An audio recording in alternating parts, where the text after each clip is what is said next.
ചെരാംകുളങ്ങര ഭഗവതി ക്ഷേത്രം. പാലക്കാടൻ മണ്ണിലെ ക്ഷേത്രപ്പെരുമയിൽ ചെരാംകുളങ്ങര ഭഗവതി ക്ഷേത്രം. പണ്ട് ടിപ്പുവിന്റെ പടയോട്ടക്കാലത്ത് ഒരു ഹരിജൻ മുത്തശ്ശി അങ്ങാടിപ്പുറം തോട്ടത്ത് തറവാട്ടിലെ ഒരു പെൺകുട്ടിയുമായി പലായനം ചെയ്ത് ഇവിടെ വരികയും ആലിൻ ചുവട്ടിൽ ചിരാത് കൊളുത്തി വിശ്രമിക്കുകയുമുണ്ടായി. ശേഷം സ്വപ്നത്തിൽ അവർക്ക് ശ്രീ തിരുമാന്താംകുന്നിൽ അമ്മയുടെ സാന്നിധ്യവും അരുളപ്പാടുമുണ്ടായി.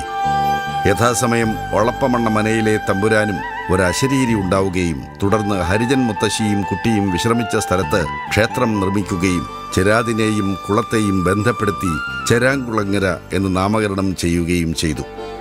ശ്രീ തിരുമാന്താംകുന്നിൽ അമ്മയുടെ സാന്നിധ്യം മുൻനിർത്തി ഇന്നത്തെ മൂലസ്ഥാനത്തു നിന്നും ആണ്ടിലൊരിക്കൽ വിഷുനാളിൽ ക്ഷേത്രത്തിലേക്ക് വിഷുവേലയോടനുബന്ധിച്ച് ഭഗവതിയുടെ ആടയാഭരണങ്ങളോടെ എഴുന്നള്ളത്ത് പുറപ്പെടുകയും ഒരു മുള ദേശമന്തിലും മറ്റൊന്ന് ക്ഷേത്രത്തിൽ